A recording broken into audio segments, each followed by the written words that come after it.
some hazy spells of sunshine and the odd shower, but turning wet and windy across the northwest of Scotland, with coastal gales here too, and heavy rain that could turn quite persistent at times later on in the day. Otherwise, temperatures ranging 9 to even 11 degrees, so rather mild for the time of year. As we go through Monday evening, then we hold on to this wet and windy weather across northwestern Scotland, moving further into much of Scotland and Northern Ireland, persistent at times. But as we head into the week, higher pressure is going to be building, so plenty of dry and settled weather on the way, turning colder with some overnight frosts. Bye-bye. A nice bright morning will generate a lovely warm day, right through to the evening. Boxed Solar, sponsors of weather on GB News.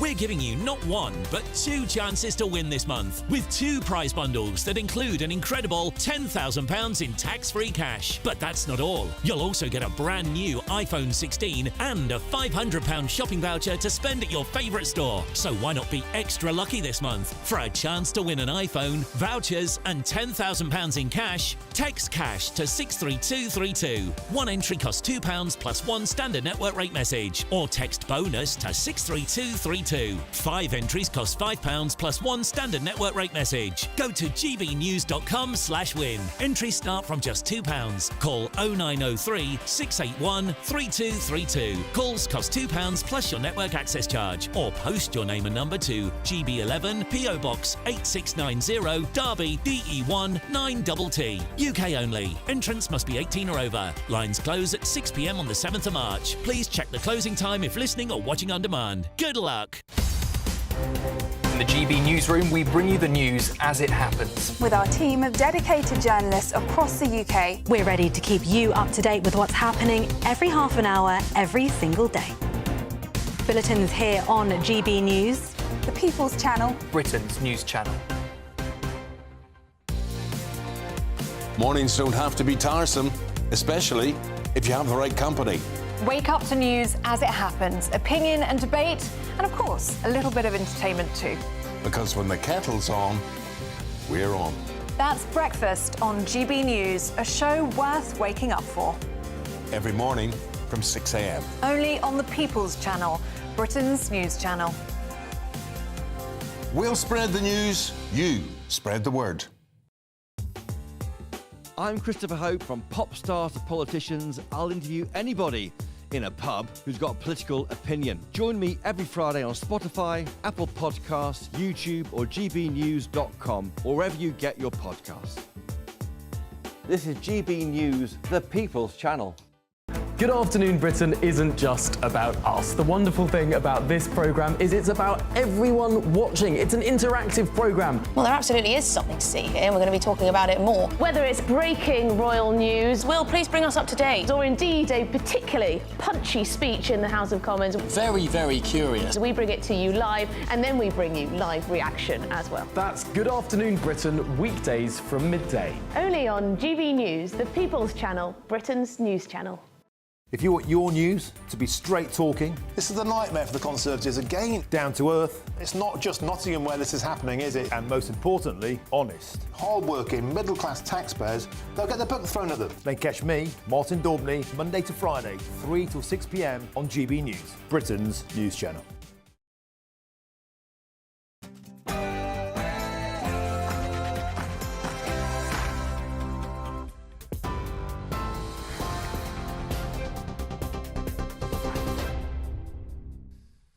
Very good evening. Welcome to GB News. I'm Aaron Armstrong with your headlines. The Prime Minister says the UK will seek a strong trading relationship with the US as North America moves closer to a trade war. He was speaking during the visit of the German Chancellor Olaf Scholz to his country residence Chequers ahead of a meeting of all 27 EU leaders at a summit in Brussels on Monday. Starmer will become the first Prime Minister to do that since Brexit. What I want to see is strong trading relations, and in the discussions that I've had with President Trump, that's what we have centred on in those strong trading relationships, so it's very early days. I've been very clear since I became Prime Minister that I do want a reset of the relationship between the UK and the EU. That does not involve a return to the European Union. We had a referendum here on that, and that matter is settled. Meanwhile, Donald Trump says any potential pain caused by his trade war with Canada, Mexico and China will be worth the price. Canada and Mexico have announced retaliatory tariffs after the US imposed 25% import taxes on goods from the two countries and 10% from those from China. China says it will implement countermeasures to defend its legitimate interests. Mexico and Canada have already acted with tariffs overnight.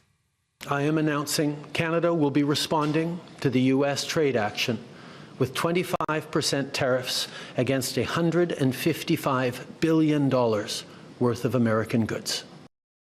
4 new laws have been introduced to tackle the threat of child sexual abuse images generated by AI. The measure will see the UK become the first country in the world to make it illegal to possess, create or distribute the tools that create those images. Owning the software could result in a 5-year prison sentence with a 3-year jail term for possession of paedophile manuals. Barclays says the technical problems that left some customers unable to access their accounts for days have now been resolved. The IT glitch left some people unable to make transactions or pay their bills. Well, Barclays has apologised, says delayed payments have been processed and says no customers will be left out of pocket. And the Israeli Prime Minister Benjamin Netanyahu says he intends to begin talks on the second phase of the Gaza ceasefire in Washington tomorrow. The first phase involved the release of hostages held by Hamas in exchange for Palestinian prisoners, and that ceasefire has been holding. The second phase of it, though, is likely to be more contentious, involving the release of all living hostages in exchange for more Palestinian prisoners and a full Israeli withdrawal from Gaza. That's it for the moment. I'll be back with more in about an hour's time. For the very latest GB News direct to your smartphone, sign up to News Alerts by scanning the QR code or go to gbnews.com/alerts.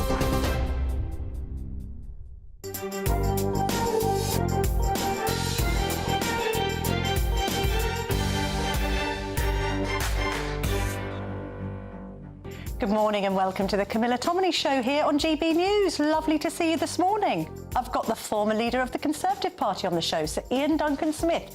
He's going to be with me in the studio and I'm going to be talking to him about his recent visit to Ukraine. 5 years since Brexit, can you believe it? Reform being ahead of the Tories in every major poll for the first time, and what he makes of Donald Trump's first 2 weeks back in the White House. Also joining me is the Shadow Secretary of State for Business and Trade, Andrew Griffith. I'll be asking him about why Brexit is seemingly now so unpopular and why the Tories failed to capitalise on so many Brexit opportunities. Labour MP Barry Gardiner will be here. I'm going to be asking him about Labour's plans for a new runway at Heathrow. Spoiler alert, I'm not sure he's in support of Rachel Reeves's plan, and his take on 5 years since the UK left the EU. Is Starmer going to try and get us back into the bloc? Former Deputy Prime Minister Damian Green will also join me in the studio to discuss the future of moderate conservatism and the challenge to the Tories from reform. He's a big Kemi Badenoch backer, so I'll be asking him about her performance in office so far.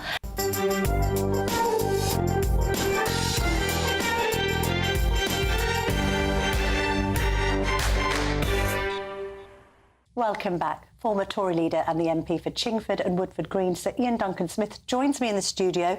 Lovely to see you, Sir Ian, and you've just come back from Ukraine. We're just talking about it in the break there. Yeah.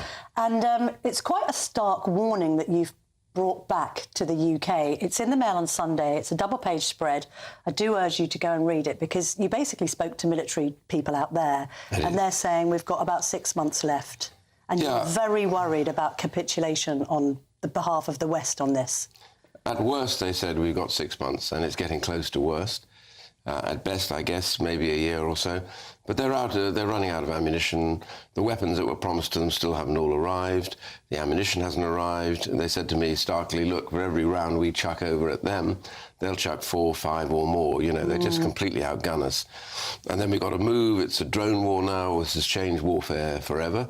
So you can't loiter anywhere. You've got to move fast because the drones will up and then artillery comes in, or else they just dive in and explode on you. It's really brutal. They don't have the manpower that Russia has, So they're fighting. They need the equipment desperately. Russia loses about 1,500 men a day. They don't care. They just throw waves of people at them, and they're just, they can't resist to a degree.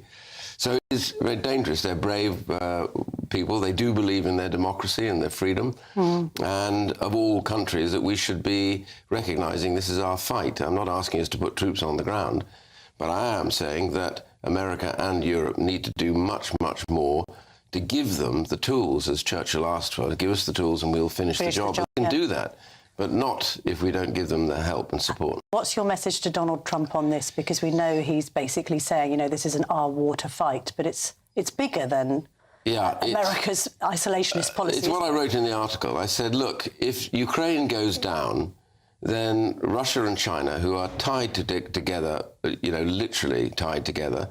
China supports Russia. It's got North Korea giving it arms and weapons. Iran was involved in supporting them, again brokered by China. China's watching. If Russia succeeds, China will be emboldened on Taiwan. And America says we'll have to support Taiwan. It'll be too late by then. I wrote the last line, I said, the road to Taiwan now runs through Ukraine. And unless America wakes up to that fast, and Europe, by the way, then we'll find ourselves in the 1930s all over again. We gave away the German-speaking part of Czechoslovakia thinking it would appease Hitler. He didn't. He took Czechoslovakia. He then went on to Poland, then invaded Russia, invaded France. All of this happens by dictators tell you what they want. Putin has told us clearly he wants Ukraine, and then he's going to look at the other ex-Soviet territories. He's told us that. Xi in China has told us he wants Taiwan and a greater China, and he's committing genocide. He uses slave labour. All of this, what do? We do absolutely nothing. Well, I tell you what we are doing, apparently giving the green light to a massive Chinese embassy next to Tower Bridge. I agree. It's the wrong place, certainly. I mean, Angela Rayner, the Deputy Prime Minister, apparently is minded to allow this thing to go ahead. What's your reaction to that? It'll be the biggest kowtow in British history. It'll be us on bended knee, maybe on our faces, saying to China, please, please, please, just give us some trade. They're not going to do anything about that. And by the way, they're about to dump cheap electric cars on the UK market. Europe is looking at tariffs on those. We aren't at all. We have become absolutely facile, and I worry about that enormously. I say to the government, you're taking the wrong course. It doesn't work with China. China doesn't care about the UK. They just want to grow and to be dominant. And are you as suspicious as others are that they want to strategically be in that area of London because they can try and intercept underground cables? There are underground cables going past. We know that none of the local residents want it in Tower Hamlets. We know the council doesn't want it. We know that there are 200 British citizens living in the grounds that would become Chinese territory because they have their flats and apartments there. This would be a nightmare. They would be literally governed under Chinese law. Is this naivety or stupidity? Well, MI5 doesn't want them. We know MI5 and MI6 are utterly opposed to it. So why aren't Rayner and Starmer listening to it? Because they're in the game of cozying up to China at the moment. I mean, I know lots of Labour MPs that are deeply worried now about their position over China. Really, a lot of them. I packed the Interparliamentary Alliance on China. We have 40 countries globally. We have a lot of Labour MPs involved and a growing number. Okay. And they are very worried about this. So it's not just a case of a Tory attacking Labour. It's the other way around. So you could say cozying up to China, but not necessarily to Trump. What do you make? You were involved. You have some link to Trump sort of offering us a trade deal back in the day. Was it 2018 when he came and the blimp was put in the sky by, or sanctioned by Sadiq Khan? You know that Trump wants a trade deal because you discussed it with him personally. What happened to you? Well, I don't know how we managed to get in, but I got in to see Trump when he was here for the state visit. I've got a good friend in America who was able to get us in. He had a spare time. He was very happy to see us. And we talked about trade. I had about 45 minutes with him, I think. And I was struck by two things. First of all, he immediately said he was very keen. He loved Britain. He loves the monarchy, by the way. He said, I love this country. It's a great country. You know, we want to get closer to it. We'd had a problem over prolonged discussions on trade, and I said there was an easier way to do it. You do it sector by sector. You leave the bad bits, difficult bits till last. And he said, at the moment he looked at me and I was with another colleague, and he said, I like these guys. We're going to do their deal. And the then ambassador said, no, there's no deal here. And he said, no. What was that, Willie Johnson at the time? We're going to do the deal. And the thing is, he wants to have a trade deal. Yes. He's made it clear. If he's going to slap tariffs on the European Union, we should be focusing on getting a deal done with him, because it is our single biggest trading partner. We actually have a slight trade surplus with America. Yes. We have a massive trade deficit, and have had forever, with Europe and with China. So we should be turning to how we maximise our trade. Is Peter Mandelson the man to help negotiate this? Does Nigel Farage need to, in the interest of the country, go and try and help broker a deal with Trump? How should it work? I mean, he's always welcome to go and do what he likes with President Trump, but my view is Trump actually does like the UK, and Biden didn't. Yes. Let's be honest, Biden was pretty cheap over the UK, but he does like the UK, and notice he's kept it out of all his talks about the countries he's angry with. Yeah. He was very clear to me about financial services, that between America and Britain, we really could rocket boost financial services for us.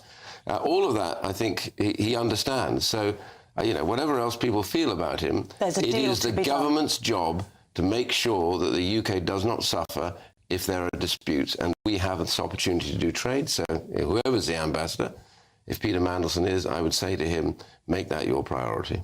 Now, you were one of Brexit Spartans, a long-time Eurosceptic. What do you make of some of the polling on Brexit now, 5 years on from the signing of that withdrawal agreement? Just 3 in 10 Britons now say that it was right for the UK to vote to leave. Got 55% saying it was wrong for the country to have left. It's, a story of regret. Do you feel actually, the polling is interesting because it doesn't actually say that it's moved dramatically. What it says is that about 47, 48 people would still vote to stay and the others wouldn't. But there was a very interesting piece by John Curtis the other day who said, when you ask them... The polling guru, just to remind people. You ask them what they're really after, is that they wanted more change and that they'd be prepared to support that. The story about Brexit is we've got to be bold by taking advantage. Number one, I wrote a paper called the Tigger Report. Yes. Task Force on Innovation. Well, you gave it to Boris Johnson. We did. And it got ignored.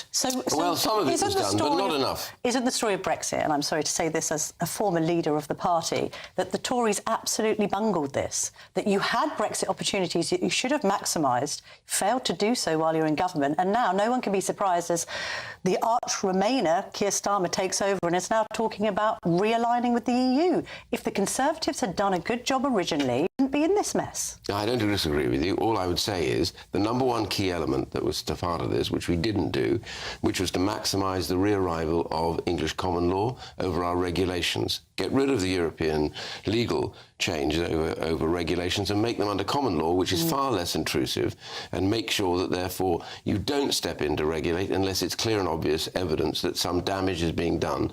That's the way that it always worked. And by the way, the common law is shared all over the Anglosphere. America, Canada, all the Far East now are wanting all their business sections done in common law. So Ian Duncan-Smith, thank you very much indeed for coming into the studio this morning. I do urge you to read his piece in the Mail on Sunday.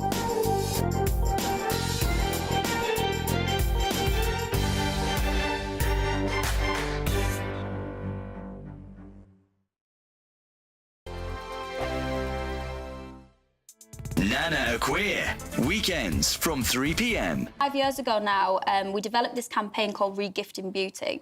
And Regifting Beauty is about giving back to those that are in less fortunate situations than the majority of us.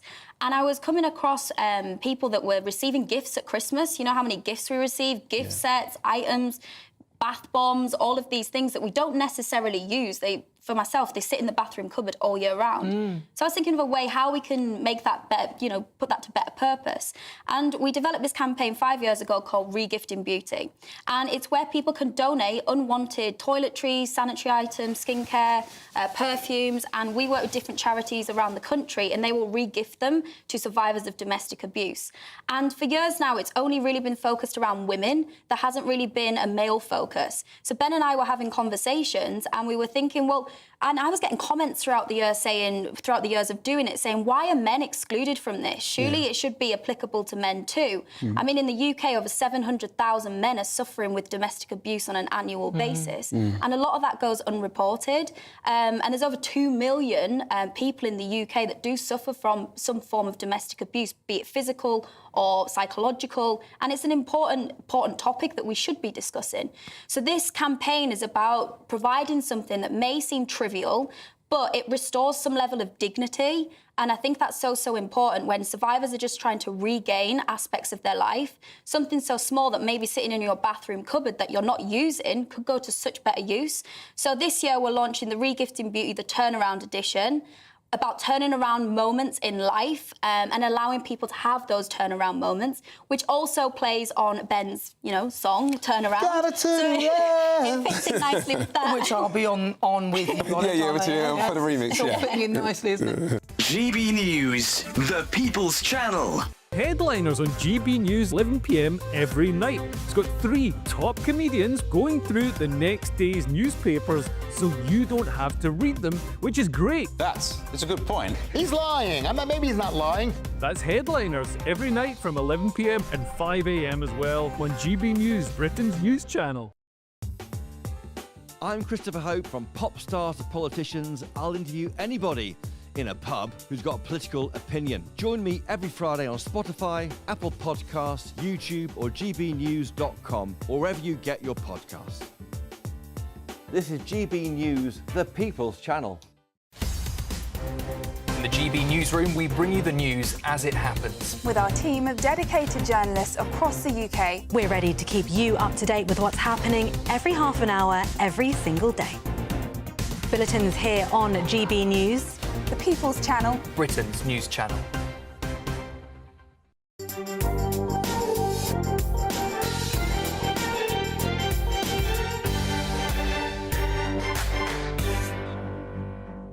Shadow Business and Trade Secretary Andrew Griffith joins me. Lovely to see you this morning, Mr. Griffith. Thank you very much indeed for your time. I see that the Conservatives have put out 5 Brexit tests for the Labour Party. They're saying we must have no backsliding on free movement, no new money must be paid to the EU, no reduction in our fishing rights, no rule-taking or dynamic alignment or European court jurisdiction, no compromise on the primacy of NATO as the cornerstone of European security.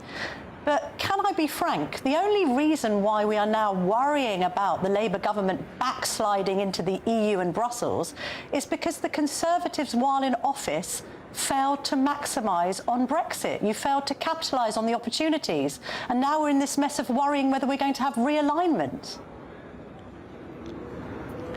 Well, the opportunities were always going to come over time. I think many of them have been realised already. The work I formerly did as City Minister with the then Chancellor Jeremy Hunt, we did a very significant amount to make the most of our Brexit freedoms in financial services. But you are quite right. I wouldn't dispute for one moment that we need to go further and faster. You can see the pace at which the US is making the most of its opportunities as an independent legislator. But the key point about the 5 tests that we've laid out, particularly that about not going back and being a rule taker, is we will have the freedom as a future Conservative government to do precisely that. But people will be asking why you didn't use those opportunities when you were in office. I mean, you talk about maximising post-Brexit opportunities, and we can talk about free ports and what have you, but under the Conservatives, corporation tax went up by 6%. That was never going to make us more competitive. People might not have wanted us to kind of turn into Singapore on sea, but we didn't do anything like what we needed to do to deregulate, cut red tape, and make ourselves more attractive to foreign investors post-Brexit. Well, Camilla, there's a great deal more that I would like to see us do. The Conservative Party is under new leadership. We sadly are not in power. The electorate delivered their verdict on us for a number of reasons. But the key thing we can control going forward is formulating those plans, holding the government to account as we are, as I am. That's why we've been very clear with Keir Starmer about what he's not to be doing, going off to Brussels tomorrow, selling out this country. Actually, I'd much rather he was on a plane to the United States. That's the big opportunity. It's an opportunity we wouldn't have if we hadn't taken advantage of Brexit. We hadn't got control back for our trade policy for the first time in 42 years. In that period, we actually made pretty good use of that. 73 trade deals, including with some of the fastest growing countries on the planet, as well as righting historic wrongs with Australia, Canada and New Zealand. So, you know, there's always more to do. I wish we'd done more. I and Kemi Badenoch, as the Conservative Party's under new leadership, is formulate policies to take advantage of that going forward. But Ian Duncan-Smith has just been in the studio, and I know you've been doing other interviews, so you probably didn't catch it. He basically revealed that Trump offered the Conservatives a trade deal back in 2018. I mean, at the time, the US Ambassador Woody Johnson sort of tried to get the President to sort of stop talking, but he was absolutely open to doing a free trade deal with Great Britain at the time when he was last president. Why didn't the Tories capitalise on that? Why didn't the Tories capitalise on his obvious love of Britain, love of the royal family and special relationship with the UK? Well, Camilla, I'm not sure I was in Parliament, let alone government at that time, so I'll defer to Ian. Ian himself has done some fantastic work about Brexit freedoms in the past. The work he did on the Tigger report with others was one of the documents of reference that I used when we did have the opportunity to make new laws to regulate our financial services, a really important sector of the economy. As Shadow Trade and Business Secretary, I'm engaging with businesses right now. If you just look at the life sciences, you know, we want to take advantage of new developments in genetics, AI. Those are freedoms that we can use. Sadly, only this week we saw the Labour government screw up a deal that was already done with AstraZeneca, which would have brought hundreds of jobs, millions of pounds worth of investment, more capability to our economy. So I can't right all of the wrongs of the past, Camilla, but what we under new leadership are focused on is making the most of those opportunities going forward. The Sunday Mirror travelled out to a very true blue constituency this week, Harlow East, and asked voters there about Kemi Badenoch. More than half of the voters in this very Conservative constituency didn't recognise her and didn't know who she was. Is that a problem for the Conservatives? Well, it would be if there was an election tomorrow, Camilla, but there isn't. And if you go back and look, we're going to have the 50th anniversary of Mrs Thatcher, someone who inspired me, one of the reasons why I went into politics and one of the reasons why I'm confident that we can once again have a Conservative government and improve the standing of this country in the world. If you look at her early period between 1976 and 1979, of course it takes time for any leader to get the country to know them well. And when they do, I'm very confident they will like Kemi's clear thinking, her confidence, her Conservative principles, and I, as part of her team, are working every day to hold this government to account. If we can be a competent opposition, you know, that's a start on the road back. Sure, but do you agree then that at the moment she's failing to cut through?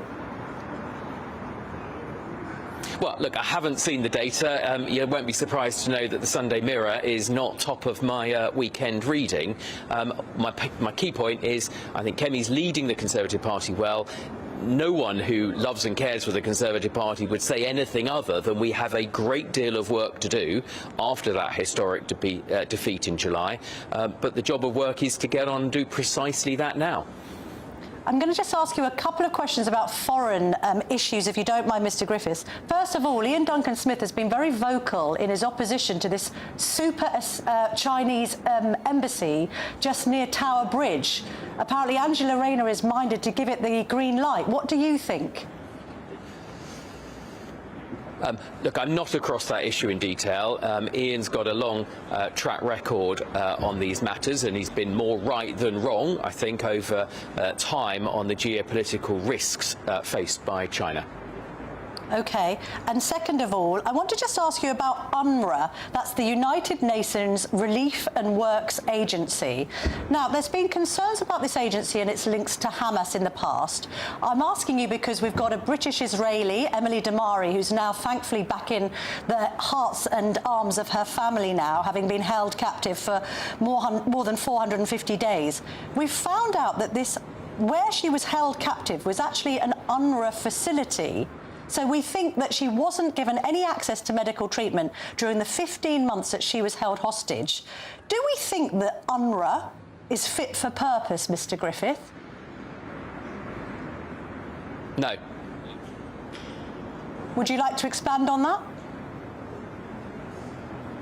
Well, I certainly think the government was wrong to restore funding to UNRWA, and the reports that I have read about the conduct of its so-called employees and its links that have been discovered after the event with Hamas raise real questions.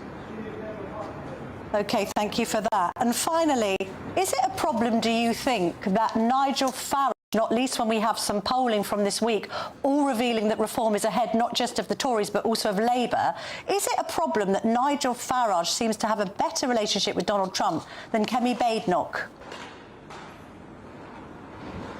Well, the person that should have the relationship with Donald Trump right now, he wouldn't have been my first choice, but right now is Sir Keir Starmer, our Prime Minister, and I greatly regret the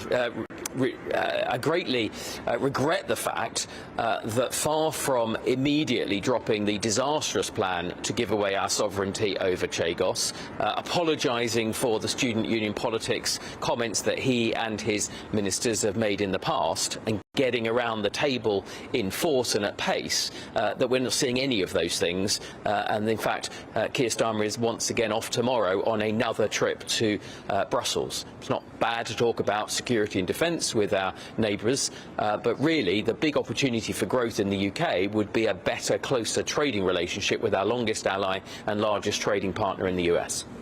But Mrs Badenoch needs to get alongside Donald Trump too, doesn't she? I mean, she has met with JD Vance, but I don't believe she's met the US president. Oh, look, I mean, I think many of us in the Conservatives have very close links with the Republican Party.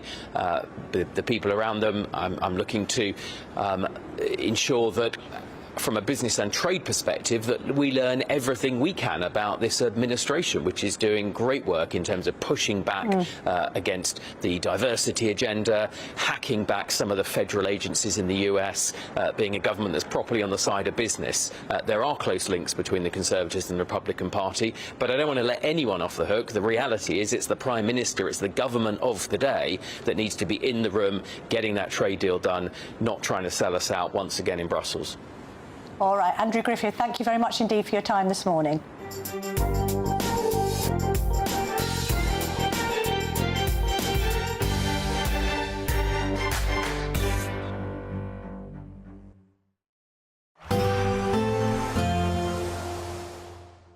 Can't wait to get in that sea. Lovely and warm. Just like the feeling of having great travel insurance. All Clear Travel Insurance sponsors GB News Travel Destinations Forecast.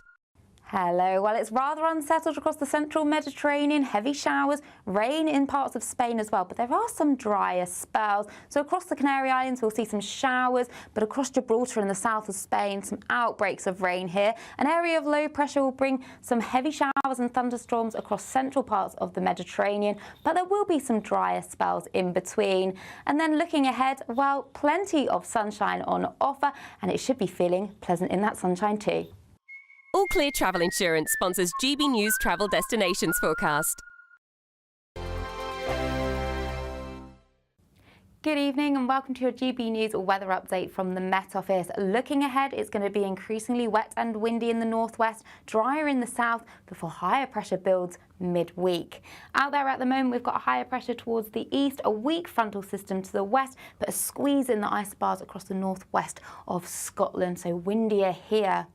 Clearer skies, though, across the southeast of England through this evening and overnight, holding on to this cloud across much of England and Wales further towards the west, but turning windy across Northern Ireland and western Scotland. Outbreaks of rain here. Mild for most, but across the far southeast of England, that's where we could see a touch of frost come Monday morning.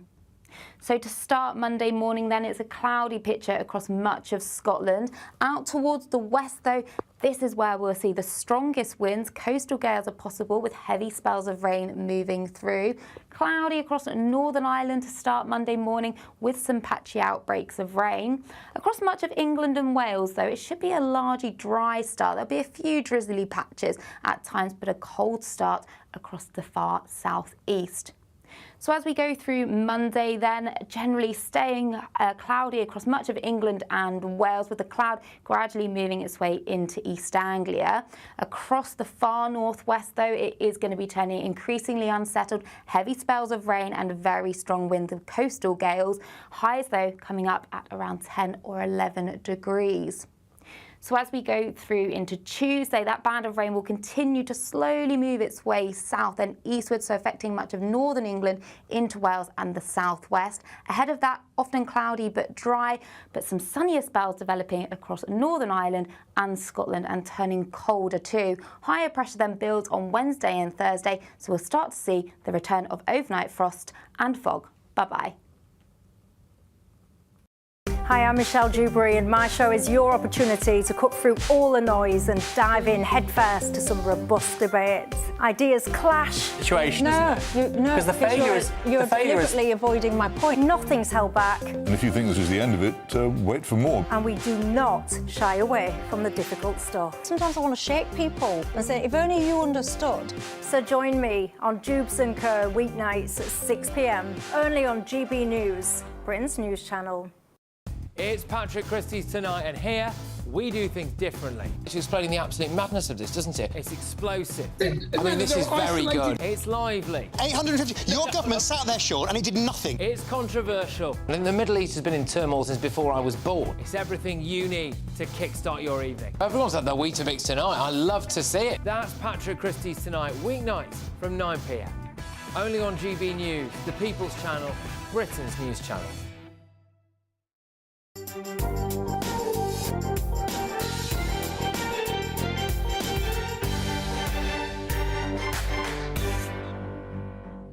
Welcome back to the Camilla Tominey Show, only on GB News. Joining me now is the Labour MP for Brent West, Barry Gardiner. Mr. Gardiner, lovely to see you this morning. Let's have a chat about Brexit. You and I have often disagreed in the past about this subject. What do you reckon, Barry? We're 5 years on now from the signing of the withdrawal agreement, nearly 10 years on from that referendum. It's hard to believe it's been a decade. What do you think? Brexit, a success or a failure? Well, look, let's measure it by what we were told, Camilla. We were told we would take back control of our money, our borders, and our laws. So let's look at the money first, okay? If you look at UK debt, it is now at £2.67 trillion, 97% of our GDP. Back when we decided to go into the EU, it was more than £500 billion less at 81.3% of GDP. That's the money. Okay. So let's look at the borders. The year that's last on the record, 23, is now recorded as having seen net migration into the UK of 906,000. When we went into the EU, it was 335,000. Okay, yes. Now let's look at laws. The government actually established a dashboard to set out all the European laws that had to be transposed into UK law. That dashboard shows that there are 6,900 laws that the Conservative government recognised we would have to spend time and money recreating in the UK. So in terms of control of our money, it's worse. In terms of our borders, migration has increased. And in terms of our laws, we're actually importing almost 7,000 at huge waste of time and expense in Parliament into the UK. Okay. All right, counter-narrative to that. I don't think it's done what they said it was going to do. It's as simple as that. But then do we blame the Brexit vote itself or the Tories' failure to deliver it? And equally, doesn't Labour, the Liberal Democrats and other people who kept on opposing the withdrawal agreement, kept on opposing Theresa May, aren't they also to blame? The whole thing sort of got, you know, I can't really use the word that I want to use on a Sunday morning. It got bungled The whole thing was bungled because nobody could really agree what it looked like. And also, you've cited figures there, and I appreciate what you're saying, Mr. Gardiner, but at the same time, Project Fear never materialised either, did it? We haven't had mass exoduses of businesses because of Brexit. We've had economic calamity because of COVID. We've now got some economic calamity because of the last budget. But it's not all Brexit's fault. Look, when Labour were last in office, we had 1.6 trillion, 71% ratio of debt to GDP. And that, remember, was after the global financial crash. We now have 2.67, over £1 trillion more debt than we had then. And we're now at 97% of GDP. I think that shows you just how bad things really have got in this country. And you say, well, was it the Tories or was it a combination of the Tories and Brexit? Well, yes, I think it was both. But when you talk about our debt burden, what's the solution now that Labour are in power, Mr. Gardiner? Should we have an era of austerity? No, not at all. I think, look, part of the problem was the era of austerity. It was austerity, which, you know, the Liberals and the Conservatives pushed in place up to 2015. Then we had the chaos of the Brexit negotiations that you rightly point out. And then we had what you yourself called a bungled Brexit. Well, look, the 2019 election was supposed to be about getting Brexit done. The government should not have signed a deal if they thought it was a bad deal. And if you remember, that's what people at the time kept saying in the opposition. When I was in the opposition, we were saying this is not a good deal. All right. So they shouldn't have signed it. But look, what do we do now? And that's the right question to ask. And I think the answer to that is we have to grow our economy. We have to reduce debt as a proportion of our economy, and we have to grow that economy. And that, of course, is exactly what Rachel Reeves was trying to set out at the beginning of this week. Aha, so she sets out a growth plan which includes expansion of Heathrow, a third runway, and then Labour MPs like you oppose it.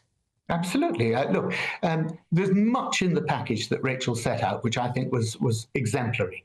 If you look at the East-West rail link, that should have been the first thing that was done instead of HS2 starting at London, right? They should have done that railway across the country in the north and then moved south. So great that we're doing that. It's great that we're talking about clusters, absolutely right. And it's really marvellous that we're talking about a European Silicon Valley between Oxford and Cambridge. These are really good ideas for growth. But, you know, if you look at the way in which the economy has gone, 0.1% of the economy was in relation to the old fossil fuel economy last year.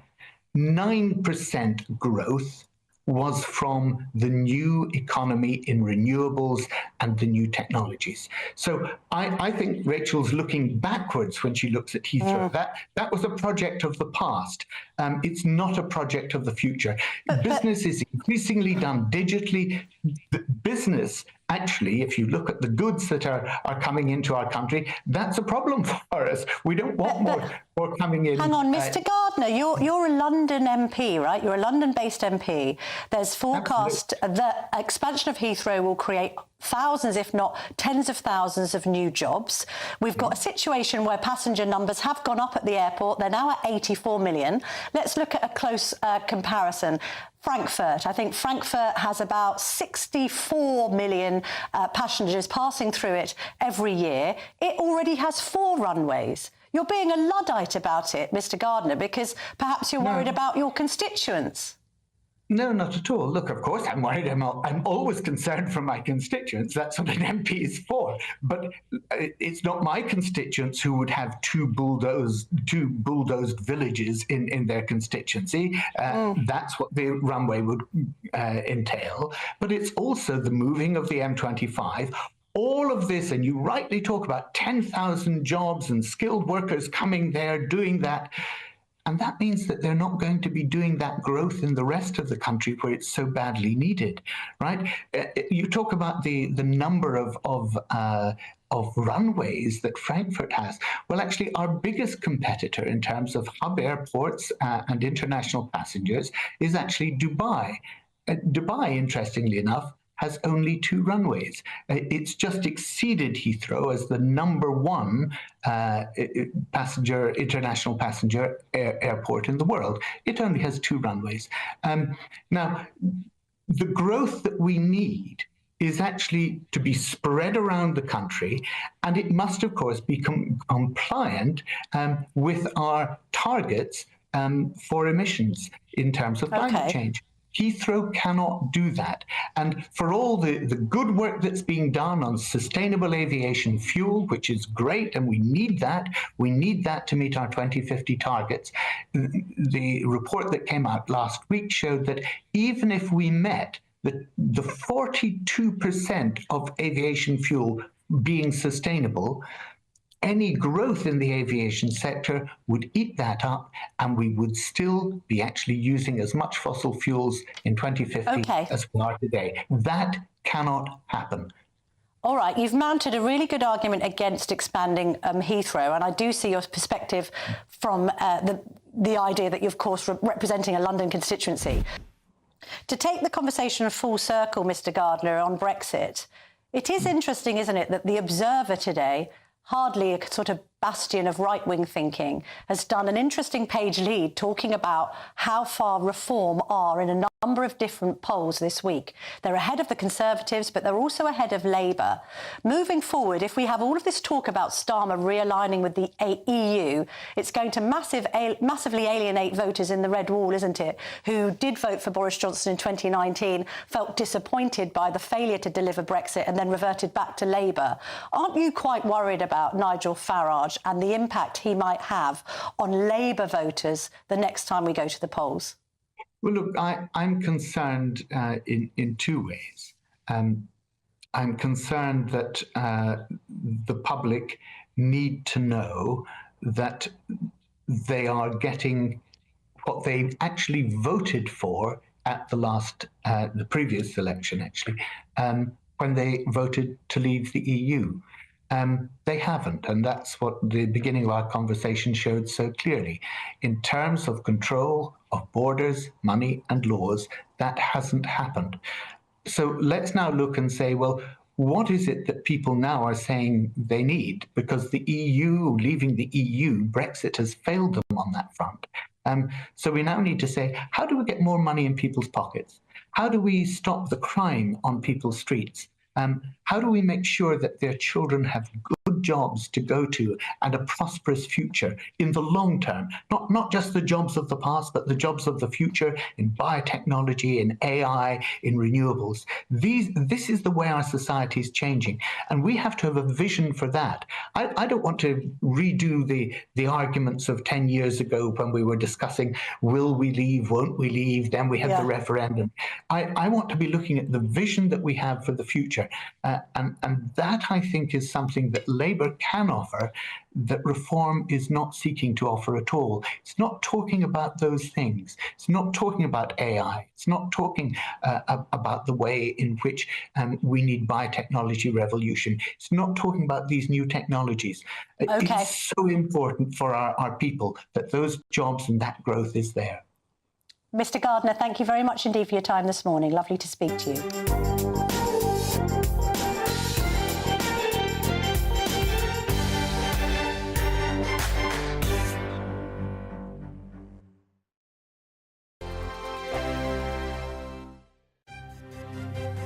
GB News Breakfast, every day from 6 a.m. Now, we're going to introduce you to Liam Wildish. Liam, well, I'd like to think he's a friend of mine because I follow him on Instagram, on TikTok there as well. You're a big fan, aren't you? Big fan, because there's what he does. He's a cleaner. He cleans signs. But the thing is, he's not employed by councils or whatever. He does this voluntarily. And you sort of think to yourself, well, who cleans these signs? Why have these signs been allowed to get into this terrible state of disrepair and filthiness So basically, long story short, about 6 years ago I used to be a window cleaner.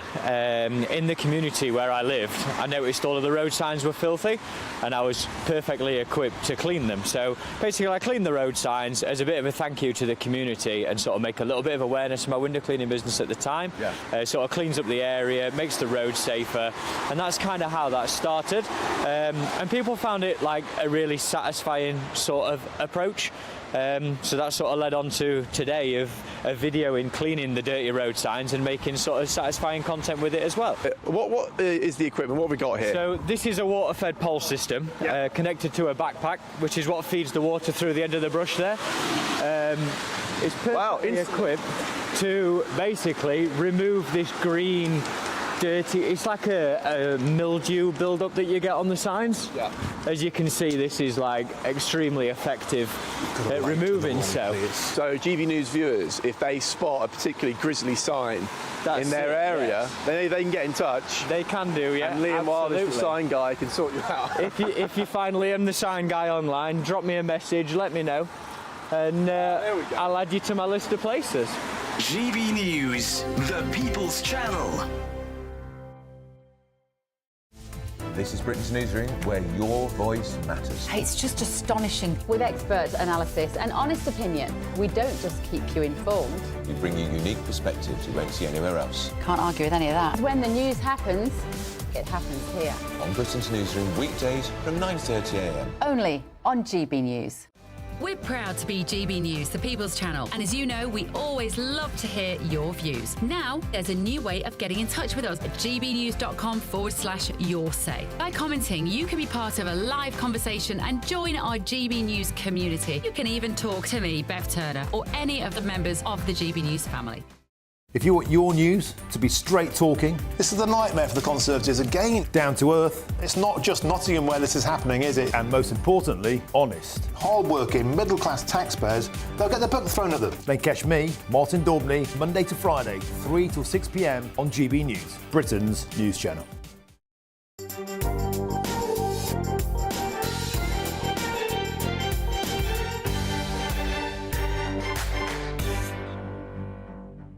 Welcome back to the Camilla Tominey Show on GB News. The former Deputy Prime Minister Damian Green joins me in the studio now. Lovely to see you. Good morning. Thank you very much for coming in. What do you think then? Brexit 5 years on, a success or failure? Well, I think you can't blame everything that's happened in Britain over the past 5 years, which has not been a happy time, on Brexit. I think a lot of these sort of economic arguments about would the economy have been better or worse are, in the end, people drawing charts on a graph and saying this is what happened, so this is going to happen, as though it's a straight line, and it isn't. And in general, do you think that the direction of travel for Starmer, I mean, perhaps you can have a bit of an insight into his thinking beyond others because you're both on the side of Remain. He now does seem to be wanting to realign with the EU. He's got Olaf Scholz with him at Chequers today. He's going to Brussels in the week. The mood music very much seems to be aligning with the EU, and even you as a Remainer must admit that seems counterintuitive. The Eurozone and its countries aren't doing brilliantly at the moment. It's not as if the EU has prospered much since we left. Well, absolutely. I think you described me as a Remainer. That was 10 years ago. Yes. Now that well, how do you describe yourself now? I'm a Democrat, so I accept the result of the referendum. And I never... The difference between me and people like Keir Starmer is that I never thought there should be a second referendum. I thought the referendum campaign was incredibly divisive and harmful for politics in this country. And I absolutely didn't want a second referendum. And I parted company in that with people who I'd campaigned alongside. But you're always in the side of the party, the sort of One Nation group that was always calling for close alignment and close ties with the EU. And I'm saying, in retrospect, just as Project Fear was overcooked, wasn't the value of the EU overcooked when we now see that their economies are sluggish, you know, their leadership has been questioned, and actually all of the growth in the world seems to be coming from a US-wards direction, not from the EU. Well, we had a good effect on the EU. I mean, I think the EU minus Britain is more inclined to be over-bureaucratic and over-regulatory, all the things people objected to about it. So you think the EU is poorer for Britain's departure? Yes. Absolutely, and a lot of people in the EU will accept that as well. Quite a lot of the smaller countries agreed with Britain's broad approach of sort of being more deregulatory and more growth oriented, and slightly hid behind Britain. So you can go out there and make yourselves unpopular and argue the case, and that was fine. That was one of the things Britain did inside the EU. But I think that more interesting is what's happening now and what's going to happen in the future. And I think Keir Starmer clearly does want, his phrase is a reset of relations, and it will be interesting, to put it no more strongly than that, to see how he can cope with that in a world with Donald Trump. Yes. Because, people say, well, what are the benefits of Brexit? And people can come to the list. Even I would argue that if we get to the point where we don't have tariffs on us and the EU does, then that would be a benefit. I mean, I should say, I think Trump is wrong to put tariffs sort of indiscriminately on anyone. I mean, I'm a free trader. We could be, as you say, we could hit on something here. This guy is an Anglophile. He loves the royal family. He seems to love Britain. I talked to Ian Duncan-Smith about it earlier. I don't know if you remember this period where he was flirting with the idea of a free trade deal with the UK. Maybe it aligned with the time that he came over here. He met with Theresa May at Chequers. They held hands. You remember all that? You must have encountered him yourself at that period. That was after I wasn't in government anymore, so I didn't meet him. But do you think the Tories missed a trick at the time? I don't think it was ever seriously on offer, frankly. I think everyone says that doing a trade deal with any US administration takes a long time, not least because their politics often gets gummed up and quite sclerotic, so we wouldn't have got one. And the fact that Donald Trump says something one day doesn't necessarily mean that he still believes it the following day, let alone the following year. So I don't think there was ever a serious deal on the table. But I do think Britain should try and have trade deals with the big economies of the world, India and America particularly. And if Trump wants that now, then that would be a good thing for the UK to go for. What do you make of Kemi Badenoch's performance in office so far? I made the point earlier to Andrew Griffith. Maybe it's a problem that actually Nigel Farage has got better links to the White House right now than she has. And then there was another piece in the Sunday Mirror. I ask you this because you've always been a firm backer of Kemi's. There's a piece in the Sunday Mirror. I appreciate it's the Sunday Mirror and not necessarily friendly to the Conservatives, but they went to Harlow East, which they made the point was a very true blue constituency, and half the people they vox pop there hadn't heard of her. There's this criticism that she hasn't had the cut through. What do you think? Are we judging her too soon? Or? Yes, I think that criticism is overdone. That leader of the opposition taking over after the worst election defeat forever is a very difficult job. And I think her strategy of proceeding slowly, of getting the public to recognise that this is, as it were, a new administration in charge of the Tory party and that we're not going to have detailed policies yet, is exactly right. But does she have time to do that? Because she's got... Unlike Thatcher, comparisons have been made, it took her some time to establish herself and become a kind of credible force on the right and to be listened to by the public. But she didn't have another righty breathing down her neck. She didn't have Reform and Nigel Farage actually ahead of the Tories in polls. Yeah, I mean, the polls are interesting in that, although, people go up and down, but basically you've got three parties on about 25% at the moment. And... that itself is quite interesting for the electoral system. A first-past-the-post electoral system struggles to cope with that, but that's a different issue. And clearly what's happened is that this government's support has collapsed extraordinarily quickly for a newly elected government. Do you think that's baked in? And a lot of that has gone to Reform. I don't think it is baked in because I think... people are less tribal than they used to be. So I think polls are likely to be much more volatile. I do think it would be a mistake for people to get overexcited about a sort of 1 month run of polls. And please do enjoy the rest of your Sunday.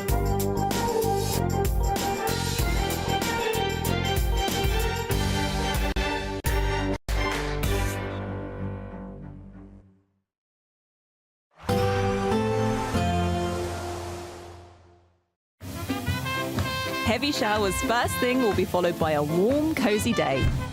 Boxed boilers, sponsors of weather on GB News. Good evening and welcome to your GB News weather update from the Met Office. Looking ahead, it's going to be increasingly wet and windy in the northwest, drier in the south before higher pressure builds midweek.